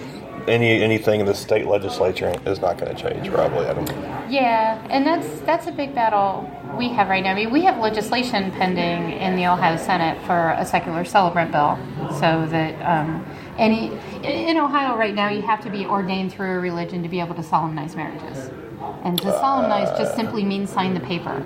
I'm trying to think. There's nothing that you have to say. There's nothing that you have to do. You just have to sign the paper. But for some reason, you have to be through a religion to do that. You know, it makes your signature magical or something.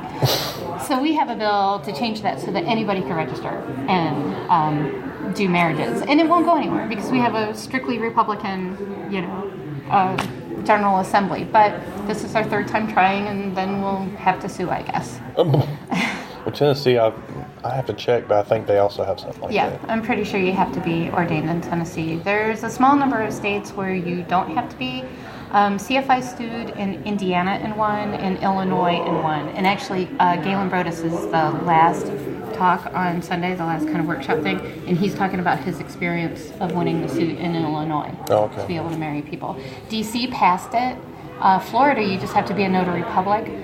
California, you can sign up to take a class training for one day and pay a fee, and then for one specific day of your choosing, you can do as many marriages as you want. But anytime you want to do that, you have to pay the fee and take the course for every day. That's ridiculous. Or you can be ordained. Or you can be ordained. Yeah, this is... That's ridiculous. Right, and I mean, it's a simple fight. It's a simple, obvious fight if they, go through the courts. But, it's this taxpayer expense, people, and you're going to lose. So just pass the damn That's law. what always kills me. They know they're going to lose ahead of time, but they feel like, they're doing it for Jeebus, I guess. Yeah. With God, we'll win or something. Well, with the Supreme Court, you'll lose. So. Yeah. Well. For now. Yeah, I know. Oh, boy. Let's hopefully Notorious RBG will last a little longer. I hope so. I'm sure she plans to. Until Trump hopefully gets voted out next year. What is it, 2017? Yeah, next year, isn't it? Yeah, let's get, a big sweeping change in 2018 elections. Yeah. And then just, kick Trump out. Yeah. That's just good. That's what I think. Get him impeached, get him out of there, and then we'll just keep impeaching all the way down. Yeah, you think about it, then you got Pence. Well, at least Pence is kind of a known evil. Trump is just, he's out there, and everybody's just like, no one really knows. He's a wild card. Pence is a known evil. I mean, he's within the really continuum. Bad, yeah, he's on the far end of the continuum, but he's on the continuum, pretty much. That's what it boils down to. Yeah, and I mean, even regardless of what's coming down the road, we need to get Trump out and then deal with that and get him out if it's, because he's the same kind of grossness. He's dangerous to me. Yeah, I know. I mean, the whole posturing with North Korea alone is just, I know. What's the point of that? And we're not even going to see the brunt of it if something happens. South Korea is like literally right there. Right, I know. It's They're the ones. us. It'll be Japan and South Korea and the whole Asia Pacific region. Yeah, but toxic masculinity, Yeah, dick waving is what essentially what it comes down to. Pretty much. And I don't need to see anybody wave their dick, honestly. It's, just put it away, go home. You know what random dick pics? No. They're awesome. No. And that's something else. Jesus. Yeah. That's a wholly random topic, but man, I've never. Since when did that become a thing? Instead of you just shaking somebody's hand online, hey, how you doing? You just send them a random dick pic. Since men have had cameras. I mean, really, it's the no negative consequences. Because what happens when they do that? Chances are the woman just deletes it and says ugh and walks away. But I have absolutely loved some of the responses where people have forwarded those pictures to the people's moms. Yes, that's awesome. Yeah, I saw that. Which sucks to be the mom of that person. Why am I seeing a picture of your dick? Well, like you said, consequences. Yeah, it makes an interesting Thanksgiving dinner topic, but yeah, consequences. That's NPR had a story recently, and I don't remember any of the details, but I'm sure I could look them up if you need show notes or something. But they, the study was something like, have the kids see some negative behavior and see if they copy it. And the kids would copy the negative behavior if nothing was said or if the behavior was condoned. They would only not do it if the behavior was condemned. So they see negative behavior, they think it's okay to do it, unless specifically told otherwise. So all of these people are like, ignore the trolls, don't do anything about the trolls, just ignore the bad behavior. We are feeding into an entire generation of children seeing this and think it's okay.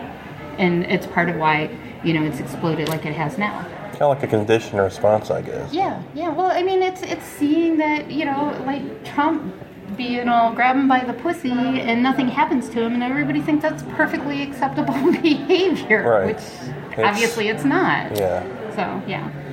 All right, Monette. Well, thanks for talking to me. I kind of took a turn. It's awesome. Sorry, I'll go. No, it's awesome. I have soapboxes. I will.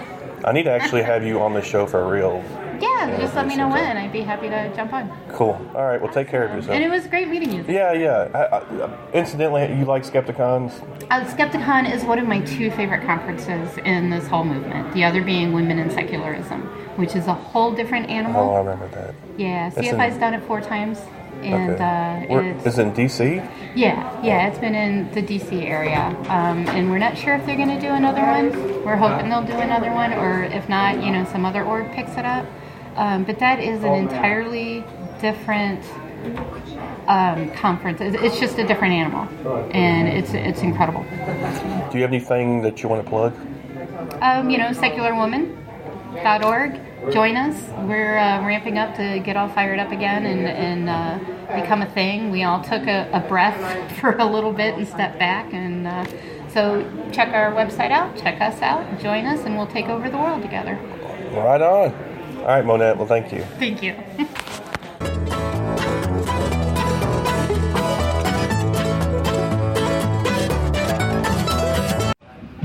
I'm sitting here with Mandisa Thomas at Skepticon 10, extremely hungover. Hello, everyone. This is Mandisa Thomas. Of course, looking smashing as usual. Thank you. And last night she was looking bomb at the Skepta prom or whatever. Had a great time too. Yeah, it was fun. I had a little too much fun, maybe, but hey, you only live once, I reckon. So, Mandisa, you came and you gave the opening, I don't know what you call it, speech, I guess? I gave one of the opening workshop presentations. It was on how to create welcoming groups and spaces, and it was with the Secular Woman track. And I'm very grateful to Skepticon and Secular Woman for featuring me here. It was an honor to be here, my first Skepticon. Yeah, this is like the 10th anniversary, I think this one is. Yes, this was number 10. And this is for my first time coming here, and it's like really cool. I enjoyed the speeches, the workshops, and everything. I mean, somehow they got suckered into putting me up there for some reason. I don't know what happened there, but somebody didn't show up apparently, and they're like, well, let's throw some random people up there, I reckon. And so they mistakenly put me up there, but I'm grateful either way, so. Well, that's good. Well, what I like is that what I like about conferences like these are that they do tend to, feature the smaller voices and mix it up. And, there are a lot of up-and-comers in the movement who deserve a voice and who deserve to, be heard at events like this. And I appreciate that, the diversity. Exactly. Because you have a mixture of organizers, activists, podcasters, and bloggers. And it really represents what the movement is made of. So this was a very nice mix. Yeah, it was compared to other movements. I mean, other... oh Lord, I'm hurting. Okay. Conventions lately that may not have been so diverse, and have certain speakers that were questionable. Yeah. So this one to me was like this is my shit. This is where I need to be, compared to the other one or whatever. I'm glad I can go to. Well, you really want to be at our convention at sea in 2 weeks. No, really, see, I don't know if I could. I don't know how good I'd be on a boat.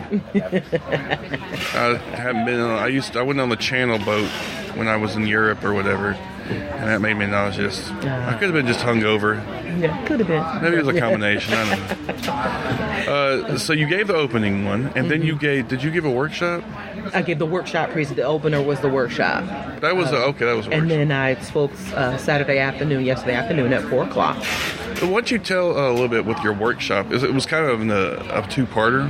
Sort of? Yes. I do a talk about secular hospitality, what the secular community can learn from the hospitality industry.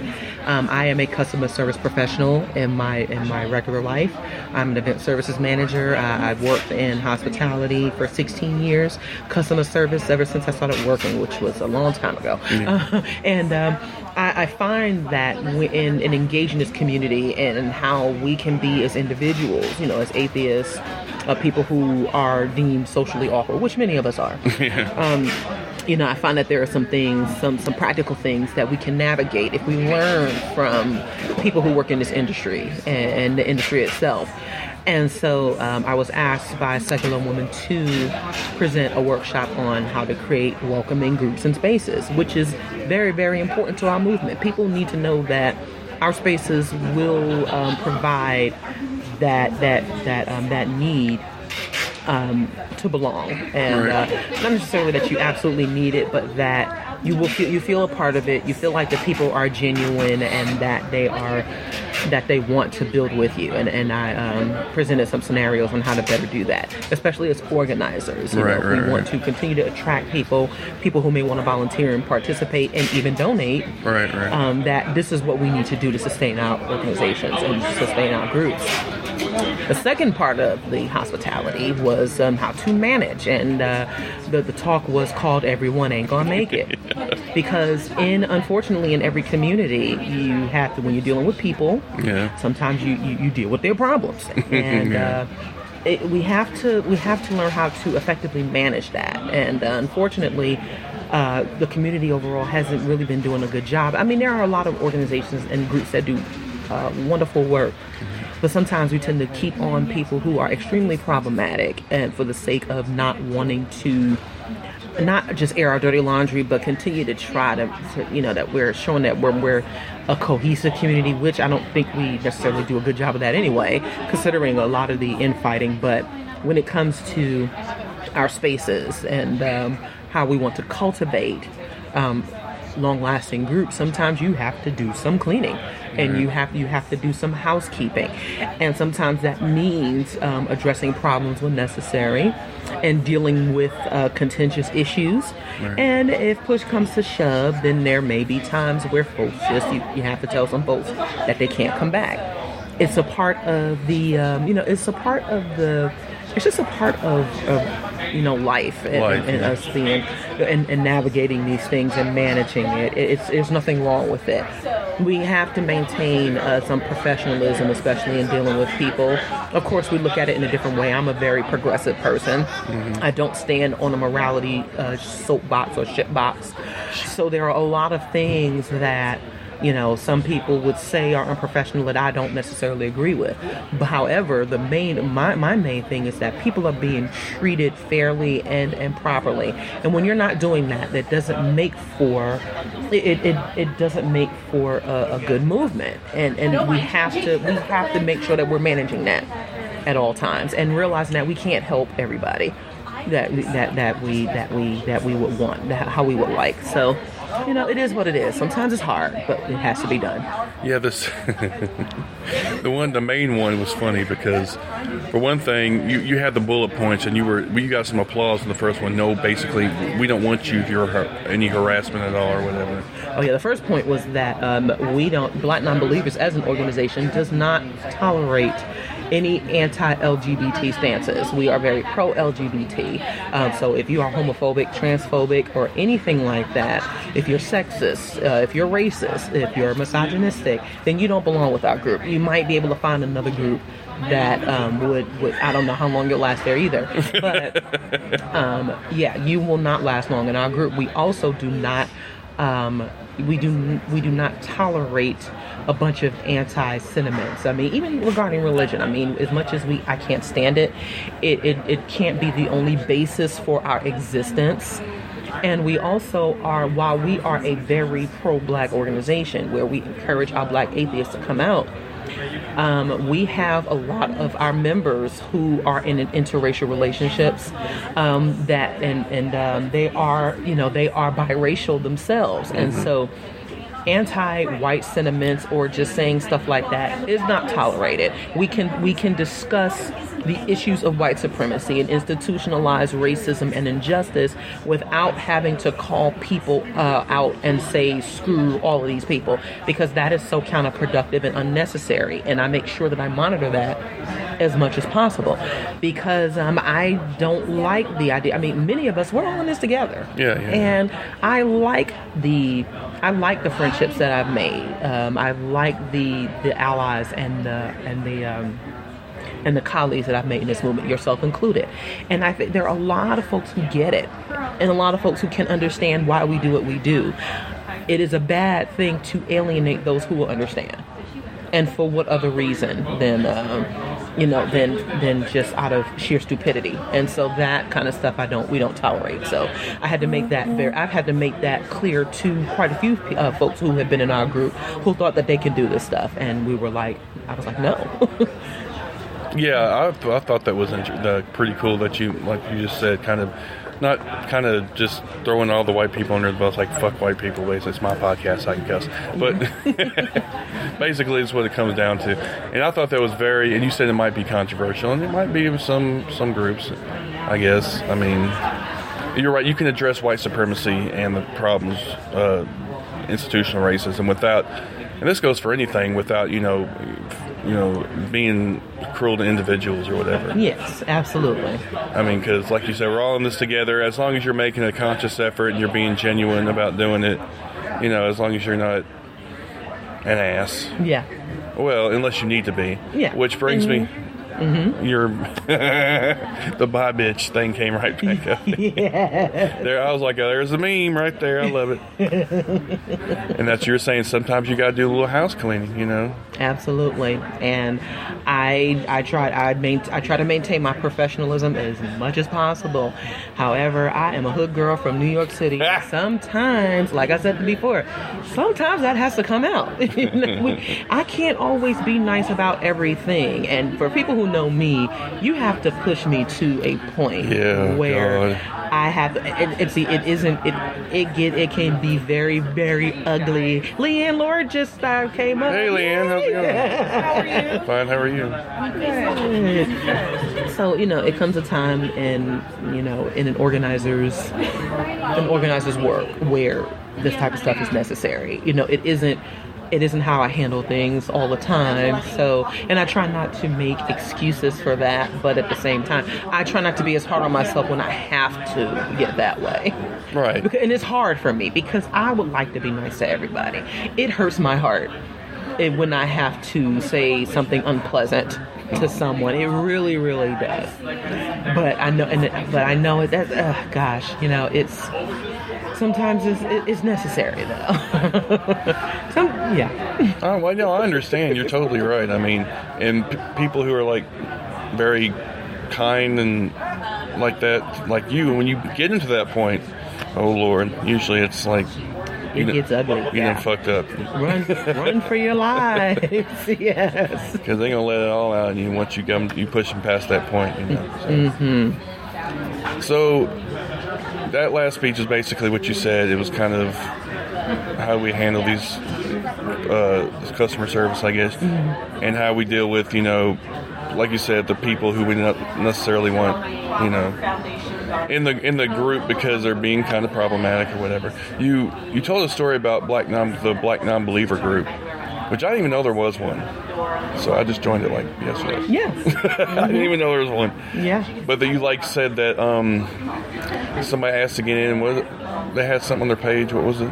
Yeah, there was someone who had a photo of a black family holding up an umbrella which was shielding the LGBT rainbow. Yeah. So that is a contingent of the black community that we call, we tend to call them hoteps or no-teps. They're very, they're very homophobic. They tend to be very black separatists. And so I didn't even want to invite that into the group for us to have to throw them out anyway. So when I see stuff like that now, and I see that someone is, and there's never a verified or an evidence base for it. It's always based on a ridiculous opinion. So when I saw that, I said, nope, this person isn't even getting in here. It's probably a good idea. Mm-hmm. You got, especially if you have spaces like that where there are vulnerable people. I mean, they're oppressed communities or whatever. And we are for all black folks. There are a number of black LGBT folks in the community. Yeah. There are black trans folks in our community. Right. There are black atheists. There are some of black everything. I mean, and we have to be that support system for those who need it. So when you have, I try. We don't allow Christians into the forum either because it isn't a debate forum. It isn't a debate. It isn't like a believer versus non-believer debate forum. There are other forums out there. That's fine. You go join them. That isn't us. Okay. So we make that very, very clear in our group description and guidelines. And so for those who don't read them, shame on them. So you knew. Yeah. You knew what you're getting into. It's right there. Right. And I am very, very. I tend to be. I am not as strict in other areas, but I strictly manage that, and partially because it's my baby. And it's still my. We set the tone, we set the foundation for it, and we want to make sure that we keep it that way. And it's been rough at times, but now we're at a point where people understand that Black Nonbelievers as an organization is very professional, is very friendly, and we're going to give you the best of us. Right. So, to that end, there isn't going to be any fuckery, or there isn't going to be any drama. There's going to be very little drama, because that isn't how, and it comes up, but how you handle it is what makes a difference. And I'm going to make sure, because I sometimes I get shit from Brie all the time about, oh man, Mandy, sometimes I wish you would have allowed it. No. You can go to another forum for that. And we have debates, we have intense discussions at times, but they're going to remain as professional and informative as possible. Right. And so, I'm very, very proud of that. Well, Mandisa, I want to thank you for talking to me once again. No, it was a pleasure. And we're sitting at the table here, and you're selling your wares. Yes. We've got some very good responses here, which has been awesome. And it's actually, I would have expected nothing less from Skepticon, so it has been wonderful. Why don't you tell everybody kind of where to find your organization and you personally? Sure, you can find us at blacknonbelievers.org on the World Wide Web. You can find us on Twitter at B, N, Nonbelievers. I am also on Twitter at Mandy0904. You can find me on Facebook at Mandisa Thomas. We do have a Facebook public page for Black Nonbelievers. And we do have a closed group for Black Nonbelievers, but keep in mind, we do screen carefully for this forum. And you can find us on Meetup as well. You can find all of our affiliate groups on Meetup too, and you can find them through our website. Okay. We are everywhere. Yeah, we're everywhere. Just look up Black Nonbelievers and it'll be everywhere. Yes. On the Google search. Yes. All right, Mandisa. Well, it was great to see you once again. Yes. See you too, Chris. All right. Take care. Okay. Bye-bye.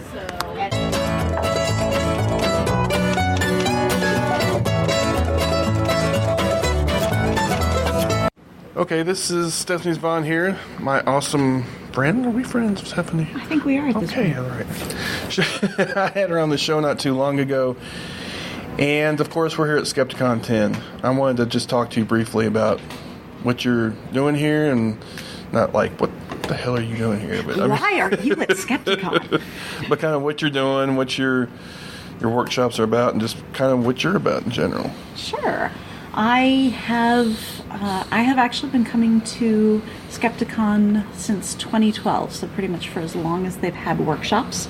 That wasn't really why I started, but I started doing a workshop every year when they started. I think my first one was on rational use of irrationality with James Croft. It was a fun session. I couldn't tell you what we talked about. Also because we drove all night to get here, and I had like 2 hours of sleep before that workshop. Yeah, that doesn't help. But it was fun. For the last 3 Skepticons, this is the 3rd, I have been working with Secular Women Work, which was a project originally of secular women and Minnesota atheists and the University of Minnesota Twin Cities campus atheists, skeptics and humanists, I think they're called now. They had a name change a few years ago, CASH, to put on an activist training conference that featured speakers and workshop presenters who were all women or genderqueer, because they're largely the folks who are doing the work in this movement, right. And they are rarely the people we hear from. Right. So we did that conference. We've been doing the 3 years now of workshop track, so a full day of workshops on Friday. And we are looking to run a conference again along those lines in 2018, although we don't have the details just yet. Oh, well, that's a little bit kind of... So you have an exclusive now. Yeah, so... Not that we haven't been bragging about it. But well, of course. What's the name of it again? Secular Women Work. Okay, and do you have it nowhere? If you were to do it, do you know where it would be? What? The one thing that's definitely settled is we won't be in Minneapolis. Okay. We want to keep this traveling around a bit. We're looking at perhaps Ohio, which is where Monette, who is the other main organizer for this, lives. Right. So, but nothing is settled yet. Okay. She's in North End. I talked to her earlier because I was told by yourself that she was the person I needed to know. And I was right. Yes, and I actually interviewed her a little bit earlier. I'm going to have her on the show probably next week. Wonderful. So, yeah, I talked to her, and yeah, she's awesome. Exactly. And her workshop, which you were a part of, that one workshop, which was on the imposter syndrome. Yep. I thought that was an awesome workshop. I talked to Jessica and Monette about it. And you were a part of it as well. And I thought it was very timely and relevant to me because I have gone through that fairly recently. Yeah, I don't really like repeating workshops every year at Skepticon, but we could do that one every year, and I think it would still be useful.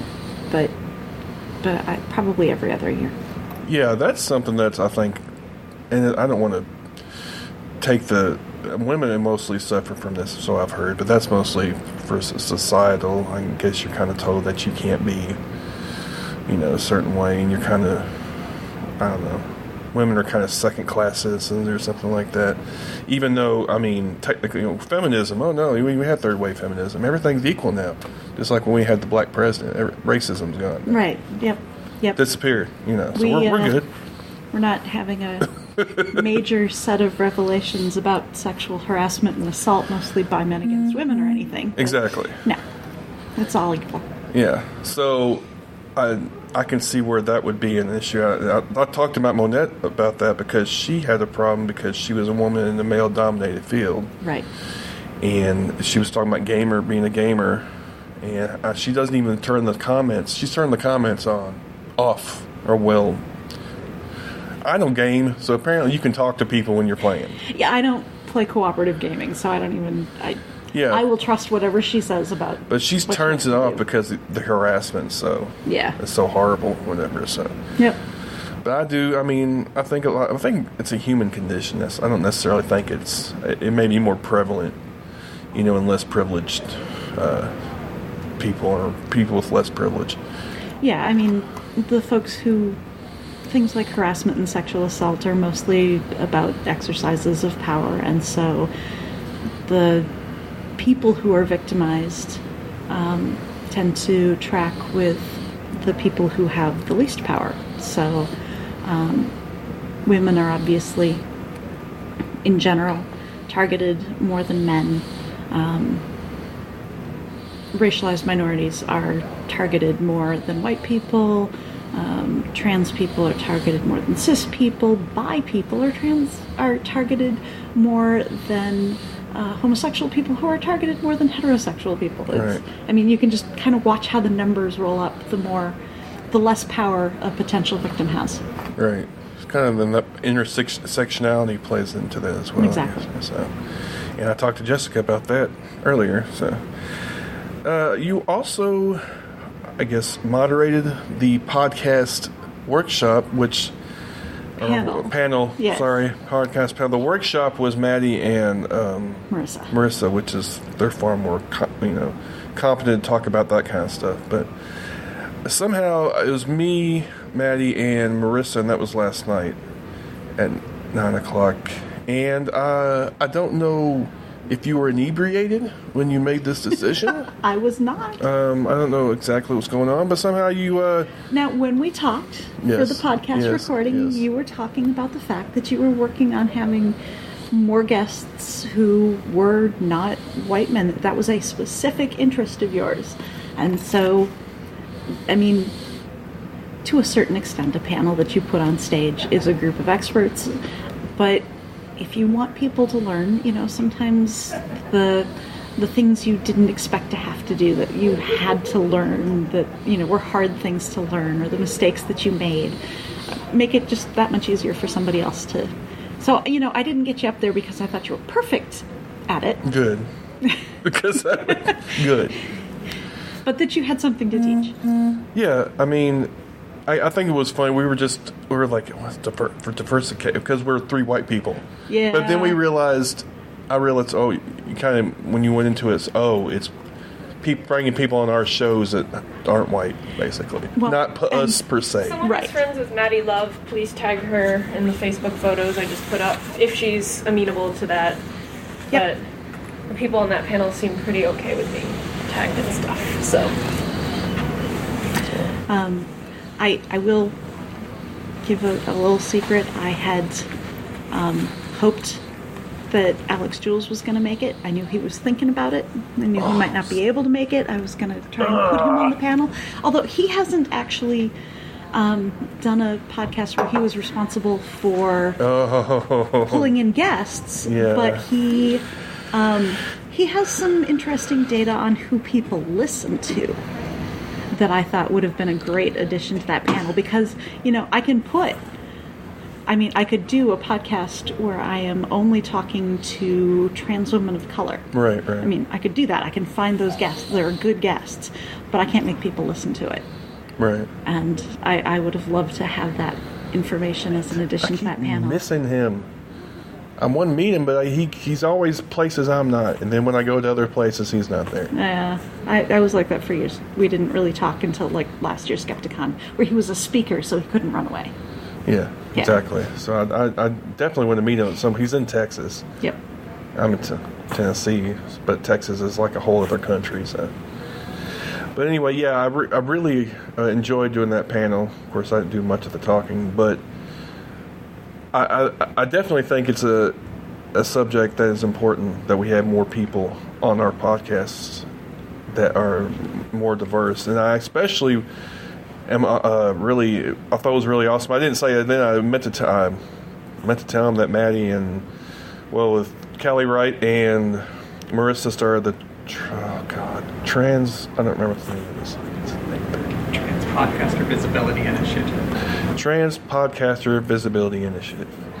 Okay, so I thought that was a great idea, and they're helping get more trans voices on I guess, atheist / skeptical / social justice, secular humanism. That's what I was going with before. Yeah, I mean, we have, I think Debbie Goddard was talking a little bit this weekend about how she splits that up, and there are 5 overlapping movements that she's kind of identified through working with CFI, which is a little bit of a whole bunch of them. So atheoskeptosphere, secular humanism is one of the most inclusive ones, but so few people really know what that means. Well, I think it's time we bring the term, we kind of infuse some life in that term, especially, me personally, just because of Well, frankly, the kind of shit that's been happening lately, especially in the light of Mythicist Milwaukee, and we always knew these people were there. Oh yeah. But I think this kind of just put it on, on blast, basically. And of course we have all the white dude harassers that have been popping up everywhere. And in the light of this, with the Me Too campaign, and everybody knows that there's been white dudes who've been sexual harassers in atheist conventions for fucking years. Yep. So this is not a new thing. So to me, I think this rift is good, to be honest with you, so we can get rid of some of the chaff. Yeah, I mean, the last time this was a super huge thing where people were saying, no, you all have to work together, was like 2012, 2013. And I was saying, even back then, we can all try to work in really close proximity to each other and spend all our time fighting, or we can actually let these rifts happen. We can let those people go over there and be assholes, and they can let us go over here and do the work we want to do, assuming that, they can handle the fact that they know we're doing secular humanist social justice work, and that's not just too much for their little heads. We can go over there and do that, and we don't have to deal with each other. Yeah, exactly. I mean, that's what's so funny about it. I mean, like, there's not a cohesive atheist movement anyway. Right. And there are several movements, and that's fine. That's probably better. Yeah, but, I mean, it's fine until apparently you call them out on anything, and then we're special snowflakes, I guess. And yeah, they really, I mean, I make kind of a joke about the fact that, this is disturbing their little heads that we're over here doing this work.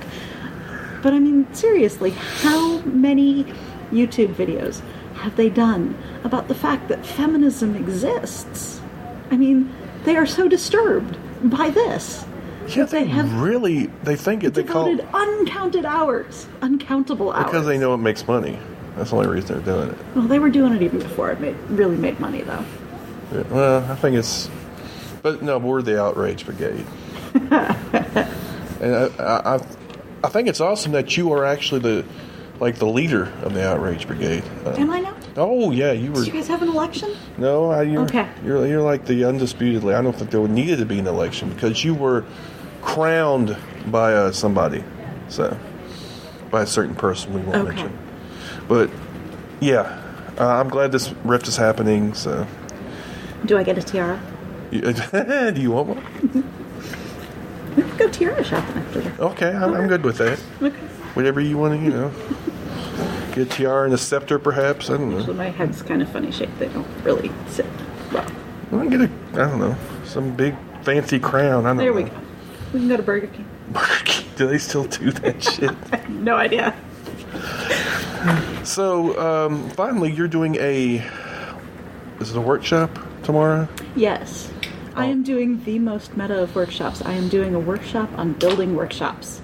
So basically how to identify a topic that you feel people need to know more about, how to turn that into something informative, and how to get people involved in actual hands-on activities during your workshop so that they don't feel like they just kind of sat back and passively heard something, but they feel like they learned something and have some skills that they can go and apply.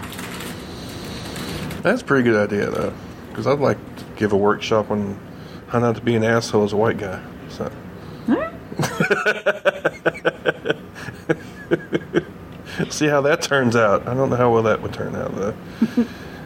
Make only white guys, well, not only white guys, but, maybe put a little recorded video or something. That would be a good YouTube video. Now I'm rambling now. No worries. A lot of those two YouTube guys are being assholes. How about a YouTube video about how not to be an asshole? Works for me. Well, Steve Jobs got that covered, though. So I don't think he needs any. Well, you never know who's going to turn out to be an asshole. Maybe we need a little competition for him just to keep everything healthy. Could be. All right, Stephanie, well, you're awesome. I'm glad I got to finally meet you in person. You too. And I've enjoyed it so far, and I'm sure at the Skeptiprom, you're not going to catch me dead no dance floor. However, I will take some pictures. The dance floor's only about a third of the room. You could stand around and dance. Good. You're fine. That's what I did at the other prom. Okay. So, the one I went to when I was a teenager. All right, Stephanie. Well, thanks again, and take care of yourself. You too.